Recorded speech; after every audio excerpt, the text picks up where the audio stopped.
OK, ben bonjour tout le monde, bienvenue à la première conférence de l'hiver 2022 au Club Math. Aujourd'hui, on reçoit, pour commencer, Guillaume Lajoie qui va nous parler de l'algèbre linéaire au cœur de l'intelligence. Bonne conférence.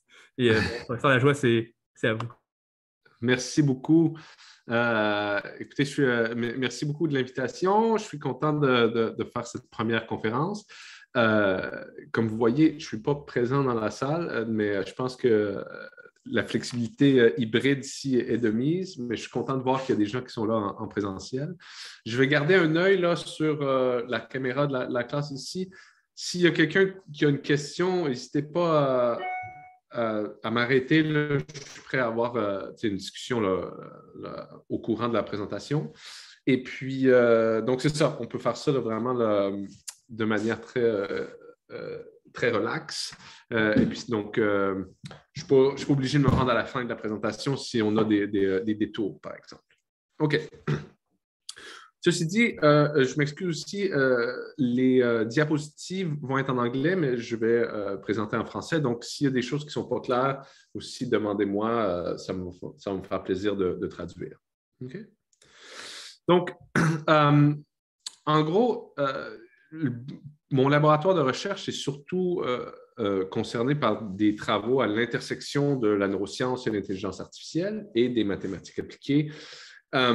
Et donc, il y a un très beau cercle virtueux là, entre ces disciplines-là où beaucoup de développement moderne d'intelligence artificielle s'inspire de mécanismes dans le cerveau. Et à son tour, l'intelligence artificielle fournit des outils pour mieux étudier le cerveau. Mais dans mon laboratoire, en fait, ce qui m'intéresse, c'est vraiment une couche supérieure à ce cercle virtueux. C'est vraiment se concentrer sur les mécanismes et la théorie qui est propre aux deux disciplines, en fait, qui est commune aux deux disciplines. Donc, il y a beaucoup de questions mathématiques assez profondes sur la dynamique de comment les réseaux peuvent encoder de l'information, apprendre et tout ça, qui est vraiment commune aux réseaux biologiques et artificiels. Et donc, ce que j'aimerais discuter aujourd'hui, c'est une de ces directions-là que je pense qui est assez intéressante, qui passe par l'algèbre linéaire.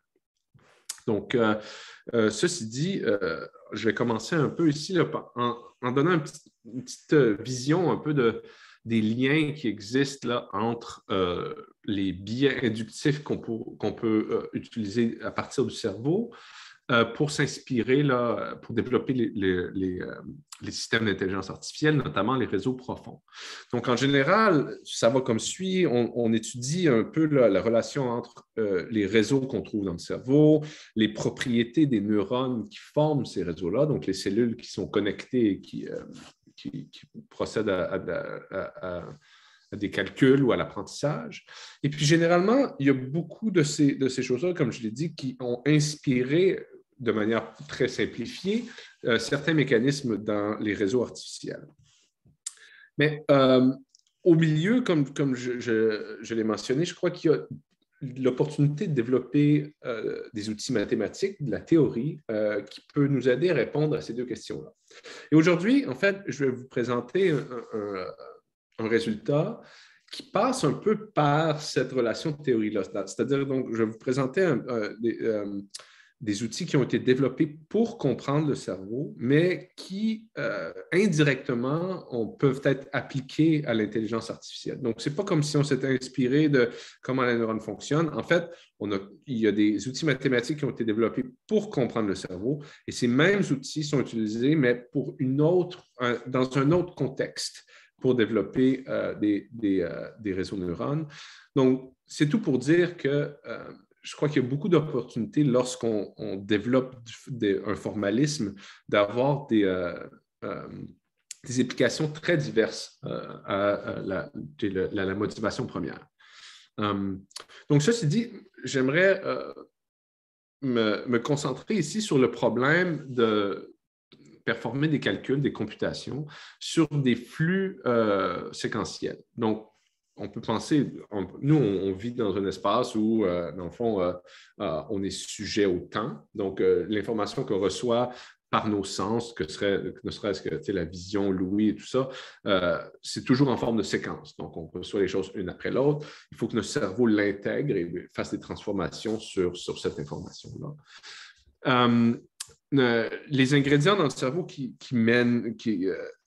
supportent ce genre d'opération, en voici deux. Les circuits qu'on a dans le cerveau, donc les circuits de neurones, sont récurrents et sont des systèmes dynamiques, en fait. Donc, il y a beaucoup de dynamiques qui régissent l'activité dans le cerveau.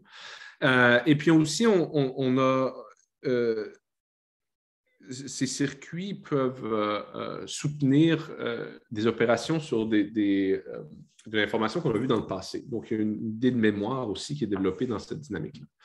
Donc, c'est vraiment là, ces deux ingrédients-là sur lesquels on va se pencher là, lorsqu'on entraîne des réseaux récurrents artificiels. Et puis, donc, vous allez voir là, où l'algèbre linéaire se trouve là, dans ce beau mix-là. Donc, avant toute chose, j'aimerais faire un petit survol, en fait, des techniques d'apprentissage profond. Peut-être que ce n'est pas nouveau pour plusieurs d'entre vous, mais je crois que c'est bon là, qu'on soit tous sur la même longueur d'onde ici. OK. Donc, avant de commencer, j'aimerais qu'on parle un peu là, du principe principal du rôle de la neurone ou du neurone dans un cerveau ou dans un circuit artificiel. Donc, en gros, pour ceux qui ne le savent peut-être pas, notre cerveau est constitué de plein de neurones qui sont connectés une à l'autre, ou un à l'autre, pardon, et donc qui influencent l'activité de ces neurones-là. Donc, en gros, une façon de le voir là, au niveau cellulaire, c'est qu'une neurone, en fait, somme les inputs, donc les signaux afférents qu'il reçoit, et produit une réponse. C'est comme un peu, si vous êtes dans une réunion, par exemple, ça c'est une analogie que je fais, donc généralement, pour prendre une décision, il faut assigner un certain poids à l'opinion de plusieurs experts dans une salle. Et donc, c'est vraiment le poids de ces experts-là qui est ajusté lorsqu'on fait la somme des opinions qu'ils peuvent fournir en une réunion pour obtenir une certaine décision. Donc, ici, de manière mathématique, écoutez, je vais l'écrire. Donc, si, d'un point de vue, si je nomme ici, oups, désolé, oups, c'est tombé.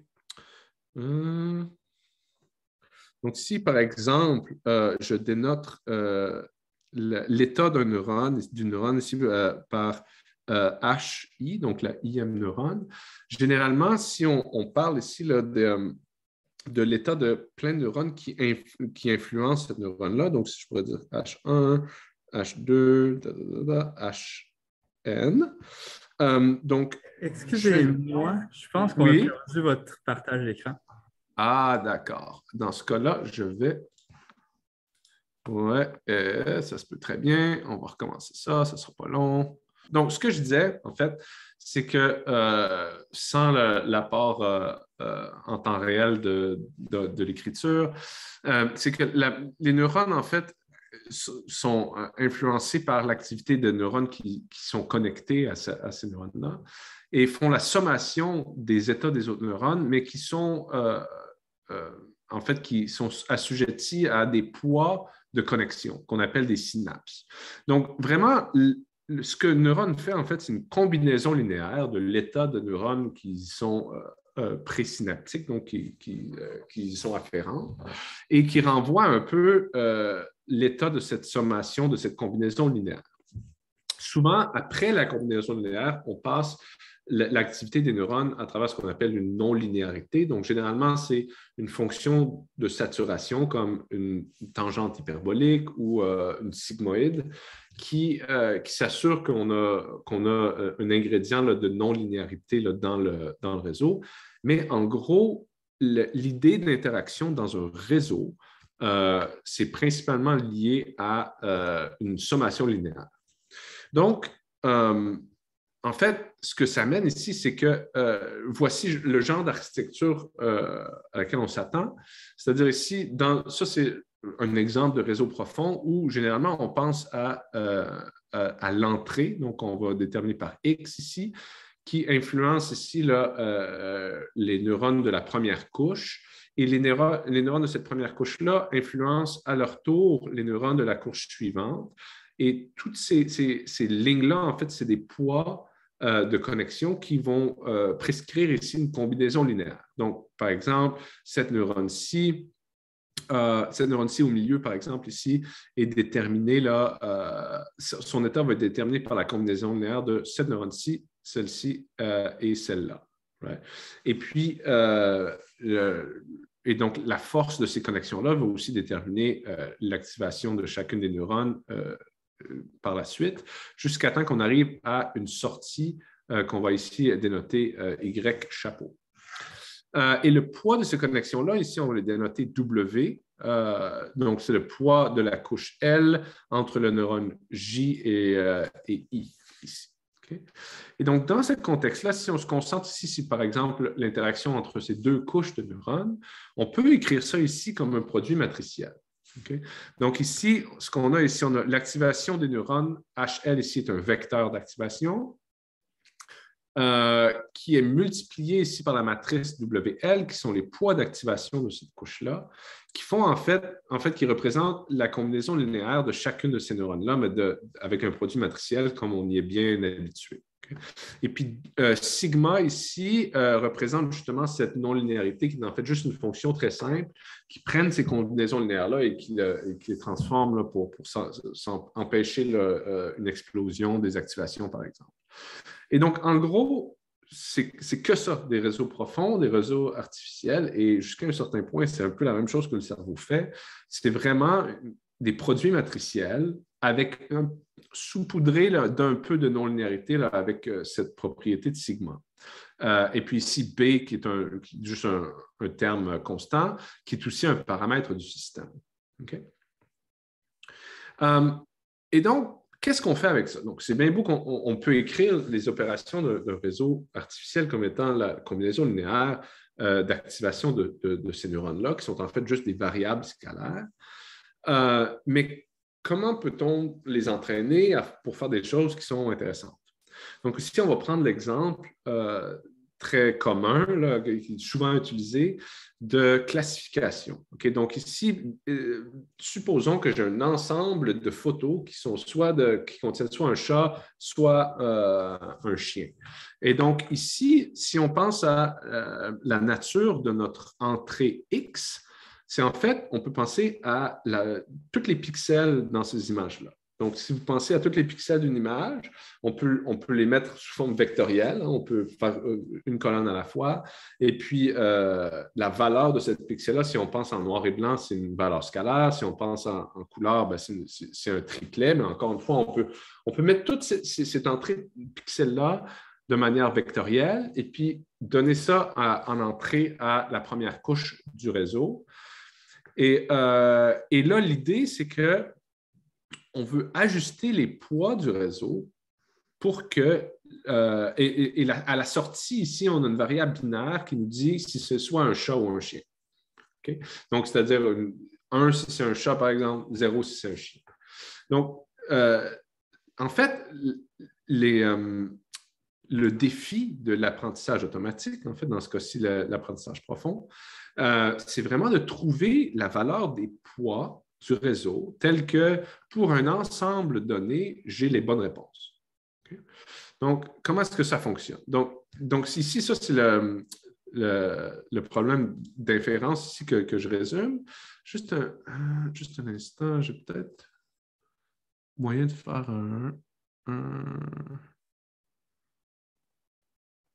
OK, j'essaie de voir si je suis capable de rendre ma souris comme un pointeur, mais ce n'est pas grave.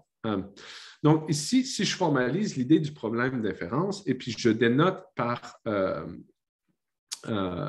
ici θ, le vecteur de tous les paramètres de mon réseau, par exemple, les poids de connexion, les matrices, les entrées des matrices de connexion entre des couches, et aussi là, même les constantes ici là, à chaque couche, qui est un vecteur.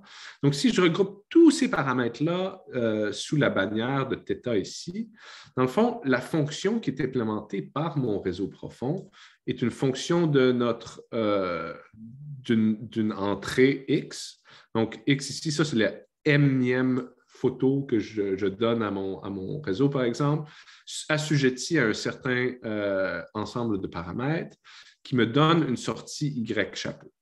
Et ce qu'on veut ici, c'est le paramètre optimal, θ étoile, tel que je minimise une erreur entre la sortie et puis la vraie réponse. Okay?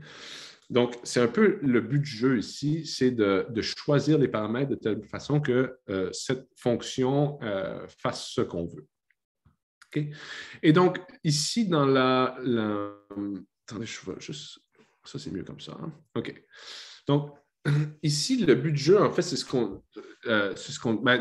je décris ici un processus qui s'appelle apprentissage supervisé ou supervised learning, où, dans le fond, ce que j'ai, c'est que j'ai une collection d'exemples d'images avec la réponse correcte. Donc, c'est supervisé parce que je propose ici d'avoir la bonne réponse associée avec un exemple.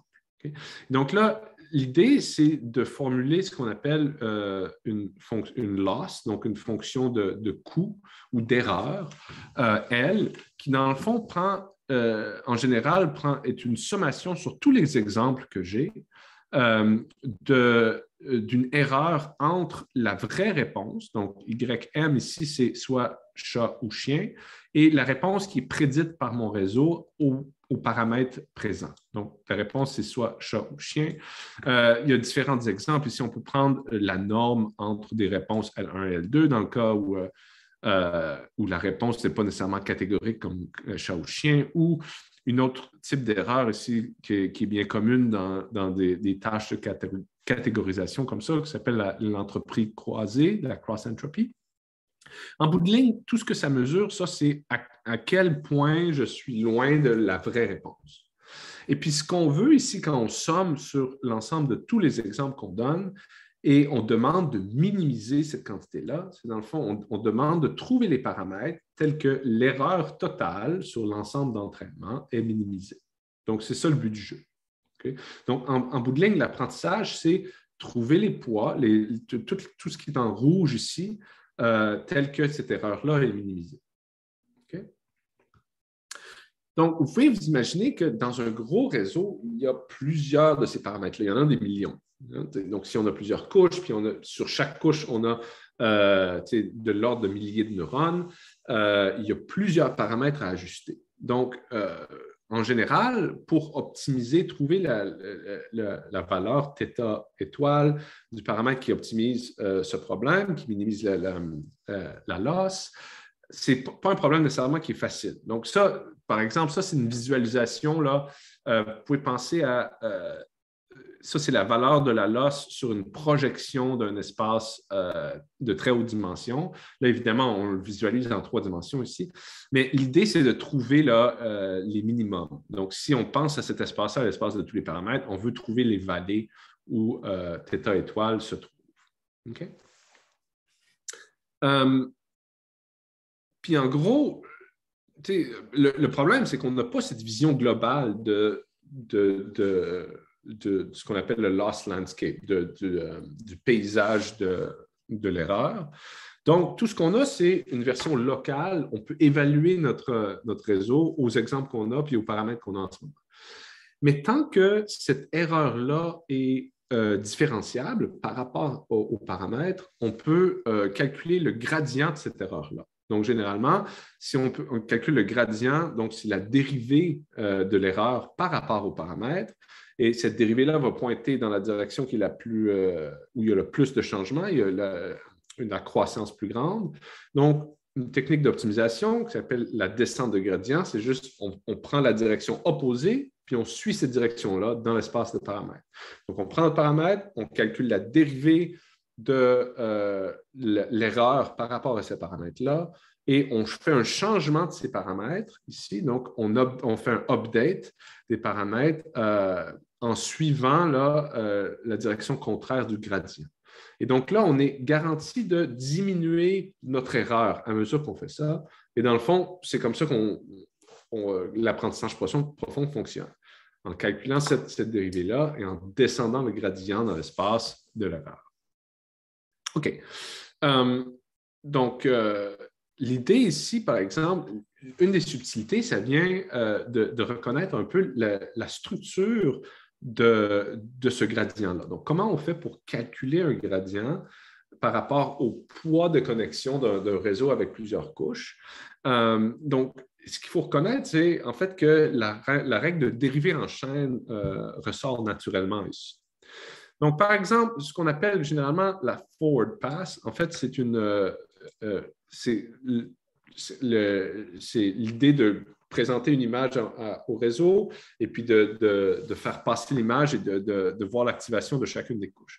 Donc, la forward pass, généralement, ça peut être comme ça. Donc, la première étape, ça va être l'activation de la première couche, l'activation de la deuxième couche, troisième couche, etc., jusqu'à temps à ce que j'arrive à une réponse ici. Donc, ici, on a une réponse. On prend cette réponse-là, on en calcule la dérivée ici par rapport à la loss. Et donc, cette dérivée-là, c'est un peu... le gradient, dans le fond, c'est quoi? Là? C'est un vecteur qui est la dérivée de cette erreur par rapport à chacun des paramètres. Okay? Mais si on regarde ici la dérivée, en fait, ça va être assujetti à une dérivée en chaîne. Prenons par exemple, si on veut obtenir cette quantité-ci, par exemple, où il y a la flèche rouge, je veux calculer le gradient de l'erreur par rapport à ce paramètre-là, le poids de connexion entre ces deux neurones, précisément. Donc, ça ici, c'est la dérivée par rapport à... Donc, l'erreur, généralement, prend Y étoile, Y chapeau, compare à Y réel, donc pas chapeau. Et donc, je prends la dérivée par ça. Donc, il faut que je passe par un chemin qui se rend jusque-là. Donc, en gros, ce qu'on appelle backpropagation, si je veux calculer cette quantité-là, je dois faire appel à des dérivées en chaîne. Hein? Donc, la dérivée en chaîne, je vous rappelle, si, par exemple, si j'ai une fonction f de g de x et de θ1 est ici, donc si je veux la dérivée de y par rapport à θ1, donc je dois d'abord faire la dérivée de f par rapport à x et après ça, la dérivée de g par rapport à θ2, par exemple. Ça devrait être θ1 ici, pardon. Donc, vous voyez ce que je veux dire? Donc, il y a comme une notion d'imbrication déjà de par l'architecture d'un réseau profond, ce qui fait que lorsque je veux calculer la contribution à un certain paramètre au gradient, je dois passer par l'évaluation de la dérivée de tous les paramètres qui sont entre ce paramètre-ci et la sortie du réseau. Et donc, c'est pour ça qu'on appelle ça backpropagation, la rétropropagation d'une erreur, puisque lorsque je calcule le gradient de cette erreur-là, je pars de par la fin et puis je peux calculer en fait toutes les dérivées en remontant le réseau comme ça, en propageant l'erreur et en fait, plus précisément, en propageant la dérivée partielle de ces erreurs-là par rapport aux paramètres dans le réseau, jusqu'à temps que j'arrive à un gradient complet. Et là, je prends ce gradient-là, qui est un vecteur dans l'espace des paramètres de mon réseau, et puis je fais de la descente de gradient. Okay? Donc, je l'applique ici, boum, je fais un changement de mes paramètres. Donc, je prends des paramètres qui réduisent mon erreur, et puis je recommence. J'évalue mon système-là, je fais une forward pass, je prends la dérivée de l'erreur, et puis je recommence comme ça. Donc, ça, c'est le processus d'entraînement de réseau profond, se fait par gradient descent, descente de gradient, et rétropropagation de l'erreur, backpropagation. OK. Est-ce qu'il y a des questions par rapport à ça? Je sais que peut-être que certains d'entre vous avaient déjà vu ça à maintes reprises, mais si c'est la première fois et que ce n'est pas clair, laissez-moi savoir, on peut en discuter. C'est bon? OK. Crystal clear. Donc, j'aimerais introduire ici une petite subtilité qui est un type d'architecture de réseau qu'on dit récurrent. Donc, ici, à la place de penser en termes de couches de réseau qui vont faire des opérations de manière itérative ou de manière séquentielle, pardon, l'idée ici, c'est de dire que si on remplace l'idée de couche par l'idée de temps, Okay? C'est-à-dire que si on a des connexions récurrentes, donc il n'y a pas une directionnalité dans la connexion, donc chaque neurone peut être connecté à chaque autre neurone, et puis on remplace la notion de couche par une notion temporelle, on obtient un peu quelque chose comme ça. Donc, si je déroule, par exemple, un réseau récurrent dans le temps, on peut voir ici la correspondance de différents temps, donc au temps 0, au temps 1, au temps 2, etc., etc. Et la seule différence, c'est qu'à chaque couche, en fait, c'est le même neurone qui prend une nouvelle valeur et les poids entre ces neurones à chaque couche sont les mêmes. Okay? Donc, ce sont les mêmes poids qui font les combinaisons linéaires d'un moment de temps à l'autre. Et en fait, ce que ça crée, un réseau récurrent, en fait, définit un système dynamique en temps discret. Donc, voici l'équation ici. Donc, l'état de tous les neurones, donc ça, c'est un vecteur de n neurones au temps t plus 1, est donné par une matrice de connexion W qui multiplie l'état de tous les neurones au temps t, plus peut-être une autre matrice d'entrée qui multiplie là, ici l'entrée. Donc, ici, c'est des pixels d'une vidéo, par exemple, ou l'encodage de mots dans une tâche de traduction, etc., etc.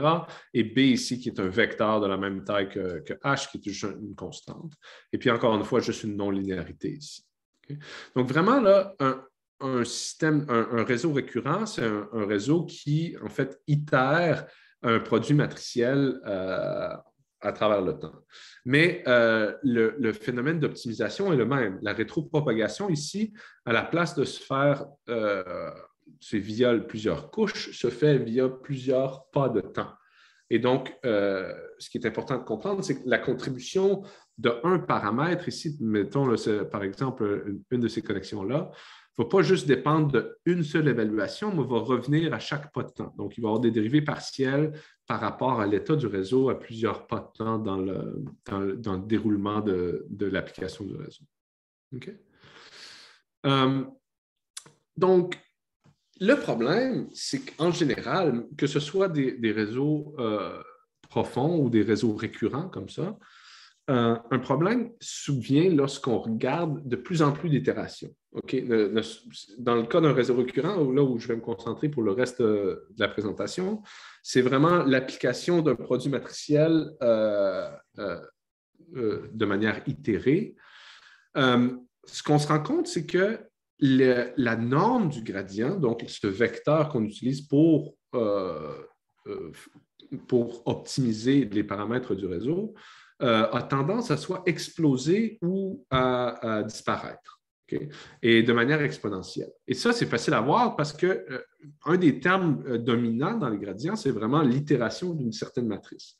Donc, généralement, on élève une matrice ou un ensemble de matrices à une certaine puissance. Donc, il y a un effet exponentiel de l'application de certaines couches ou de déroulement dans le temps de réseaux récurrents.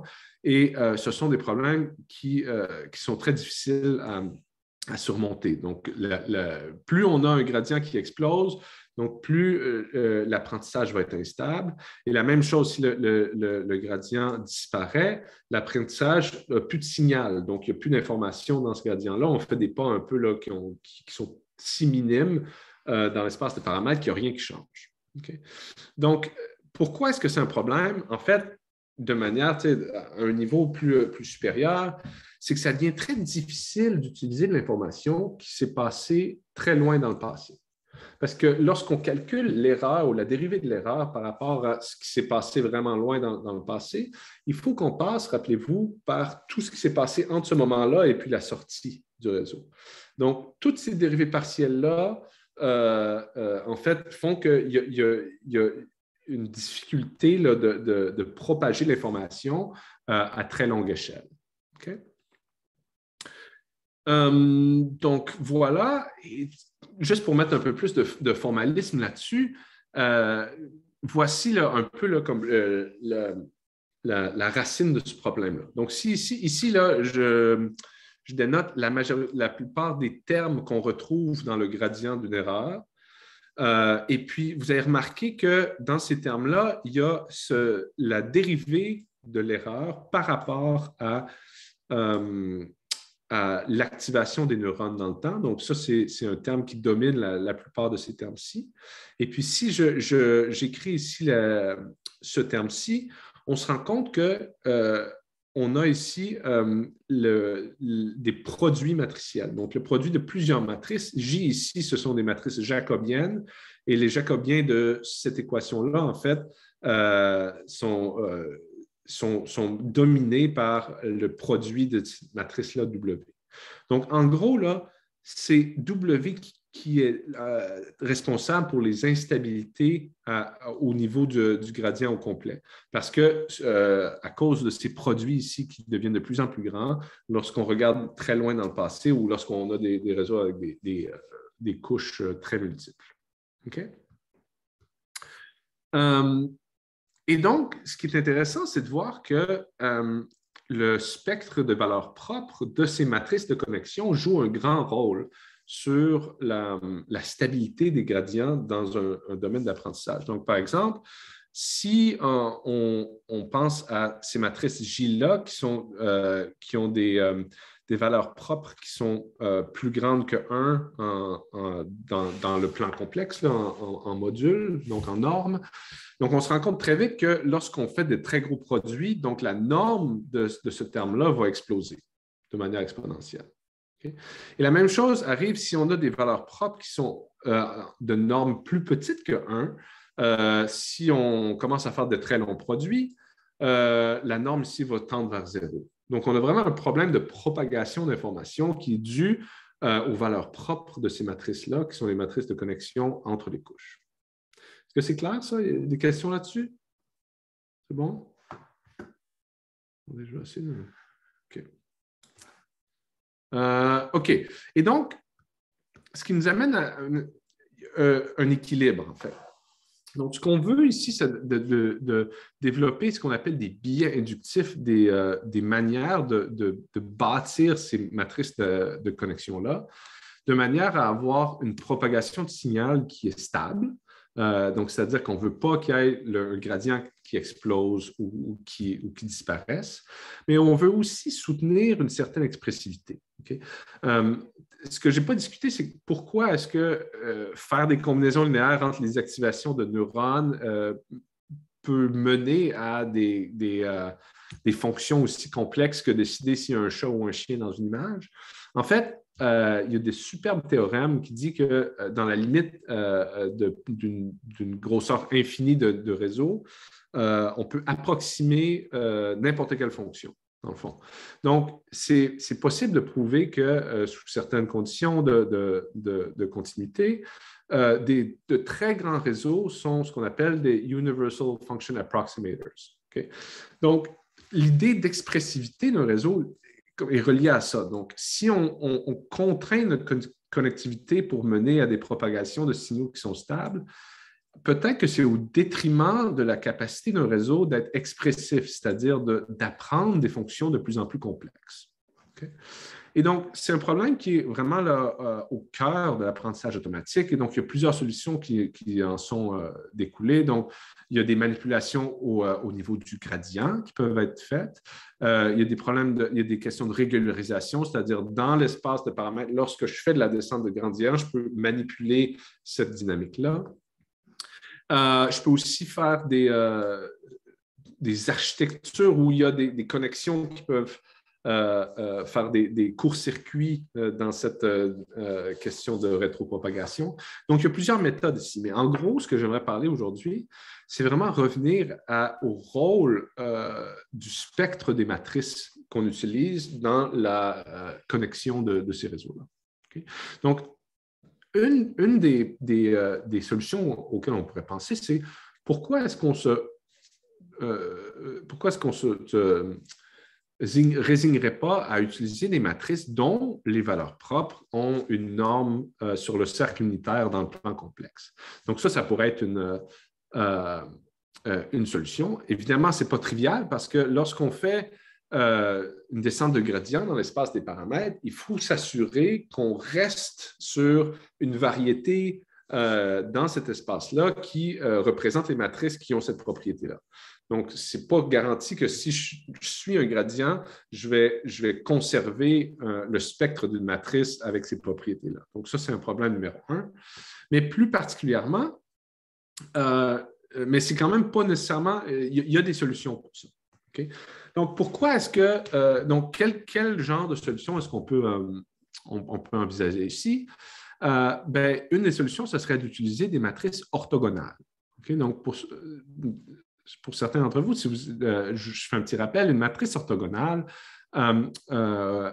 c'est une matrice qui a des vecteurs propres qui sont orthogonaux, donc le produit scalaire entre n'importe quels deux vecteurs propres distincts est zéro, et qui ont des valeurs propres unitaires, donc sur le cercle, le cercle unitaire dans le plan complexe. Donc, voici un peu là, les propriétés. Une matrice orthogonale aussi est telle que son inverse est sa transposée. Hein? Donc, WT est égal à l'identité. Et puis, la norme matricielle est unitaire aussi. Donc, ce qui est intéressant avec cette solution-là, c'est que l'espace de toutes les matrices orthogonales, dans l'espace de toutes les matrices en général, a des propriétés intéressantes. Donc, c'est une variété qui est continue, donc c'est un manifold. Et puis, il y a des techniques pour se restreindre, donc faire des projections sur ce sous-espace-là, dans l'espace de toutes les matrices possibles, pour conserver la notion d'orthogonalité. Donc, ça, il y a beaucoup de techniques qui ont été développées où il y a différentes méthodes de projection sur ce sous-espace qui dans le fond, ce sont des biais inductifs, ce sont des recettes pour se restreindre à un sous-ensemble de matrices qui ont ces propriétés-là lors de l'apprentissage. Et ça fonctionne très bien jusqu'à un certain point, mais il y a un problème. Le problème est que cette orthogonalité aide la propagation des gradients, donc c'est très bon pour l'apprentissage en tant que tel, pour l'optimisation, mais ça a des contraintes très restrictives par rapport à l'expressivité du réseau. Et la raison est la suivante, c'est que des réseaux récurrents, donc Recurrent Neural Networks, RNN, qui sont dotés de connexions orthogonales, peuvent juste implémenter des isométries. Donc, si on pense aux transformations qui peuvent être perpétrées par la multiplication d'une matrice orthogonale, en fait, il n'y a rien qui change. Il y a pas on n'étire pas l'espace, il n'y a pas de compression, il n'y a pas d'expansion. Tout ce que les matrices orthogonales font, en fait, c'est des représentations matricielles des groupes d'isométrie. Hein?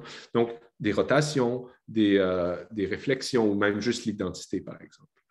Donc, le problème ici, c'est que ces opérations-là sont très rigides. Et donc, si on parle à la tâche complexe de prendre les pixels dans une image et de dire si oui ou non il y a un chat, il y a des transformations plus que des rotations puis des symétries qui doivent être faites ici. Donc, il y a une restriction sur l'expressivité des réseaux si on ordonne là, une orthogonalité. Okay? Donc, ça, c'est un problème qu'on a essayé de régler ici, c'est-à-dire, OK, comment est-ce qu'on peut garder cette propriété-là d'avoir un spectre avec les propriétés qui garantissent une propagation de gradient qui est en santé et augmenter l'expressivité des systèmes quand même. Okay? Oui, est-ce qu'il y a une question? Non? OK, donc je continue ici. Donc, l'idée ici, on va prendre une petite leçon d'études en neurosciences. Donc, je vais faire une petite capsule ici et puis vous expliquer une tâche expérimentale de neurosciences qui est assez intéressante. Donc, dans cette tâche-là, un animal, notamment par exemple un singe ou un rat ou même un humain, a la tâche de prendre dans ses doigts un petit appareil qui vibre à une certaine fréquence. Donc, et dans la tâche elle-même, il y a une vibration d'une certaine fréquence, disons F1. Après, il y a un délai de 3 secondes et il y a une deuxième vibration d'une autre fréquence F2. Et puis, la tâche, c'est de dire, OK, quelle séquence était la plus grande? quelle fréquence était la plus grande? Donc, est-ce que il y avait une fréquence plus élevée au premier stimulus ou au deuxième stimulus? Donc, c'est encore une fois une tâche de classification entre deux choix, mais ce qui requiert en fait de garder en mémoire une certaine perception de ce stimulus-là pour faire une décision à la fin. Okay? Donc, si on se rend compte en observant l'activité des neurones dans le cerveau d'un animal qui est en train de performer cette tâche-là, c'est qu'il y a de l'activité qu'on dit transiente. Okay? Donc, si vous regardez ici, par exemple, ça, c'est différent pour différentes. Bon, ça vient de cet article-ci qui a été publié en 2003. Et puis, les points noirs ici, ce sont les activités de neurones, donc des potentiels d'action, des spikes de ces neurones-là dans le temps. Donc, on enregistre avec plusieurs neurones, assujettis au stimulus 1 à gauche et ensuite stimulus 2.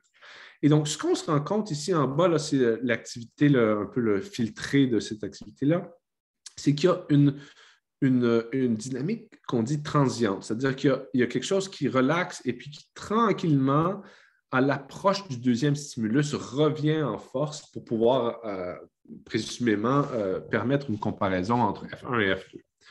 Donc, ce qui est important de comprendre, si on modélise ça avec un réseau de neurones standard, c'est que ce n'est pas une opération qui peut être performée avec des attracteurs. Donc, si on parle à des points fixes, si on pense à un point fixe d'un système dynamique, ce n'est pas un comportement qu'on va pouvoir voir ça avec des comportements de réseaux d'attracteurs ou qui sont un peu standards. Donc, pour comprendre cette situation-là, il y a eu beaucoup de théories qui ont été développées à la fin des années 2000 pour étudier quel type de mécanisme pourrait mener à cette idée de persistance et de transient. Et puis, en fait, ce qu'on s'est rendu compte, c'est que de manière théorique, les réseaux qui sont non normaux, donc des réseaux dont, et je vais décrire un peu ce que je veux dire par non normal ici, peuvent mener à une structure cachée qui va mener à des transients. Donc, feed-forward, hidden feed-forward. Donc, feed-forward, c'est l'idée de couche ici. Là. Donc, dans un réseau récurrent, une composante non normale des matrices peut mener à cette idée de transient. Donc, c'est-à-dire qu'il va y avoir une structure comme un réseau profond, mais caché dans un réseau récurrent. Ici. Okay? Donc, en fait, comment ça fonctionne? C'est la chose suivante, de retour à l'algèbre linéaire. Ce qui se passe, c'est, pour bien comprendre ici, c'est qu'il y a une structure spéciale des matrices de récurrence qui explique cette dynamique-là. Et pour comprendre cette structure, on va utiliser la décomposition de Schur. Donc ça, c'est une décomposition matricielle qui est très similaire à la diagonalisation d'une matrice. Donc si vous vous rappelez, quand on diagonalise une matrice, on prend les vecteurs propres d'une matrice, dans une matrice P inverse, on sandwich notre matrice en plein milieu. Et si la matrice est diagonalisable, ce qu'on se rend compte, c'est que ce qui ressort, c'est une matrice diagonale avec les valeurs propres sur la diagonale. Si la matrice est orthogonale ou normale, qui est une autre façon de dire orthogonale, on a la situation, vous rappelez-vous, où les vecteurs propres sont orthogonaux. Hein, donc, et donc, la décomposition de Schur, en fait, est telle que pour une matrice en général, il existe une matrice orthogonale P, telle que W peut être exprimée comme P grand θ P transpose, où θ ici est triangulaire. Okay? Dans le cas d'une matrice normale ou orthogonale, pardon, ou normale, un peu la même chose. Normale, c'est une matrice orthogonale avec des valeurs propres sur le cercle unitaire. Une matrice peut être orthogonale sans avoir les valeurs propres sur le cercle unitaire, mais normale réfère à ça. Et donc, on se rend compte qu'ici, si la matrice est normale, ces vecteurs propres sont orthogonaux et donc la décomposition de Schur est équivalente à la diagonalisation. Okay? Mais ce qui fait que ça, c'est le portrait qu'on peut visualiser un peu sous la décomposition de Schur de n'importe quelle matrice. Donc, généralement, ce qu'on obtient, c'est une matrice à la place d'être diagonale qui est triangulaire. Donc, on va toujours se rendre compte ici, avec une matrice triangulaire, je vous rappelle que les valeurs propres vont se trouver sur la diagonale, mais si la matrice n'est pas normale, il va y avoir des termes dans le triangle ici, donc ce qu'on appelle la partie non normale d'une matrice. Okay? Donc, c'est un peu une modification de l'idée de diagonalisation, mais en ayant un changement de base qu'on force à être orthogonal. Okay? Et donc, cette partie non normale-là, si on pense en termes de connectivité là, et dans notre réseau récurrent, c'est cette partie-là qui va être responsable des transients. C'est-à-dire, si on a un certain terme qui est entré dans un neurone ici, tout ce que ça fait ici, c'est que ce terme-là va être propagé sur les neurones subséquents, puis va sortir, puis il ne peut pas rester. L'effet d'un terme, d'une perturbation ici, ne peut pas rester dans le réseau ad vitam aeternam parce qu'il se trouve ici dans cette base-ci à être poussé dans une hidden feed-forward structure, dans une architecture profonde cachée. Okay? Donc, il y a une super belle théorie qui a été développée pour expliquer les transients qu'on observe dans les expériences de neurosciences dont je vous ai parlé, qui en fait exploitent cette décomposition orthogonale-là. Et en fait, nous, ce qu'on se rend compte ici, pour revenir au problème des réseaux artificiels et d'intelligence artificielle, c'est que cette structure non normale ici vient pouvoir nous aider à régler notre problème d'expressivité. Vous vous rappelez que si on restreignait nos matrices aux matrices orthogonales, en fait, ce qu'on faisait, c'est qu'on s'assurait, on pouvait contrôler le spectre des valeurs propres, mais on se restreignait aussi à des matrices qui étaient dans le fond qui n'avaient aucune transience. Hein? On se rappelle que c'est juste des isométries qui pouvaient être implémentées ici. Donc, il n'y avait pas d'opérations riches qui pouvaient être faites par nos réseaux. Mais si on paramétrise nos matrices de connexion de manière à ce qu'avec cette décomposition de Schur-là, donc on peut contrôler explicitement les valeurs propres de nos matrices. Hein? On peut demander que ces valeurs propres sont de normes unitaires pour que nos gradients soient à une norme qui se propage de manière saine, mais aussi on peut permettre des transformations qui ne sont pas orthogonales. Et donc, ouais. Juste pour annoncer qu'il est 25, là, donc il va falloir libérer Hassan. Oui, c'est ça. Ah, d'accord. Bien, écoutez, j'ai fini.